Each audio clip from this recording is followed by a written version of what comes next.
Don't Be Cruel. I love that song. What year was it? Some old.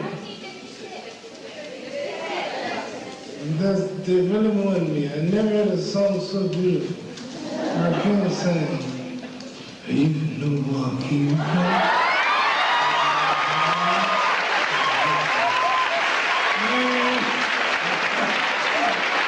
I love that song. That song converted me. I'm kind of funny about music. We don't follow nothing but what we call soul. Little Richard, Chuck Berry, Michael Jackson. But the only white boy I saw who could sing as good as any of them was Elvis.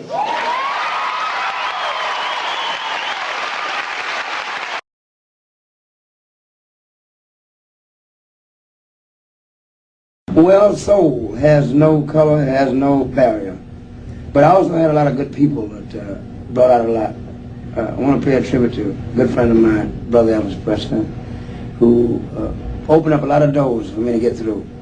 Elvis was a pioneer, and he came out 1 year before I did. He was out in '55, Heartbreak Hotel. And then I come in '56. And Elvis and I were very good friends up until the last minute of his bodily life. But he'll always live because of the fact he was such a beautiful man. I don't care what nobody say. I know Elvis. You know, there are a lot of rumors. Elvis and I sang spiritual together. And he'd buy any movie that I'd make, any film, he'd buy the film and close the theater up and show it. I love Elvis for being a man. I love him for what he'd done for the people and the chance he gave me. He kept me from being number one. I was number one soul and he was number one world, and it took a long time, but it's almost like the two rental cars. It made me try harder. And I love Elvis for it. And we'll always pray for Elvis. When did the whole love for Elvis begin?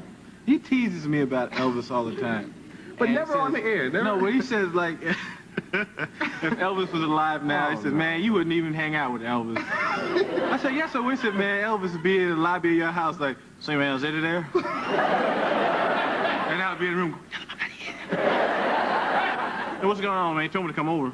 Oh, I know what's going on. All right. But when I was a kid, see, Elvis Presley to me, it's his presence, I think it is. I don't think anyone in this business has had as much presence as Elvis. I don't think anyone's had as strong a presence. I think there have been entertainers. I think Michael Jackson's the only entertainer who's ever been more famous than him. But I think Elvis has more presence. Like when Elvis walked in the room, everybody just looked at Elvis. You know, when he's on the screen, you looked at Elvis. He just had this thing about him. And he was going through all this stuff with drugs and all this craziness, but on screen and on stage, he always looked like he was in control. You know, and that's amazing because there was this war going on inside this guy. And I'm just fascinated with him, you know. You know how rumors get started when there's a big star or something, the people will start rumors, well, he doesn't like this kind of people, or he doesn't like those people or that people. And I never got that. Let me ask you this question then. If you were a disc jockey for 1 hour and I put you in a studio to play records, and I said I'd give you a stack of one type of music or one type of performer you could play for an hour, what would that performer, who would you play for 1 solid hour if you were Elvis Presley. Elvis Presley? Yes. That's interesting. Why would it be Elvis Presley? Because he's a very good friend of mine. I know a lot about him. I could talk a lot about him. In a very nice way. Right. He also did me a great favor once. I was in Hollywood, California, and I was playing a club called The Trip. And we were having a little difficulty getting people to come out, you know, at that particular time. So he came out twice for me. And, well, you couldn't get in. And they said, if Elvis go, then he must be, hey, let us go, man. By black performers. And he, in essence, because of at that particular time, the kind of backwards mental capability that many people had, as judging a person because of the color of their skin is somewhat still does exist. But back then it was worse, and he actually, because of him being a Caucasian brother, he was able to do away with that whole thing. But I thought he was a very beautiful, and still is, a very beautiful person, and his memories shall probably forever live on. Elvis came out with a style of his own, and it was very creative.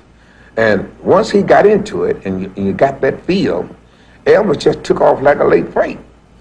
And with Elvis doing this kind of music, gave an injection to black music that no other artist had ever done. At the Hilton Lounge in Las Vegas, somebody came and handed me a note and said Presley and Sammy Davis was in the audience, you know. And of course that makes you get on your P's and Q's and play some of your new stuff or whatever, you know. And I did, and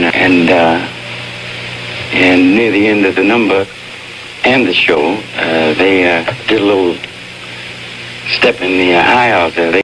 During the 60s and early 70s, when tensions between blacks and whites were at an all-time high, Elvis demonstrated his desire for racial reconciliation in the musicians that he chose and the treatment they received.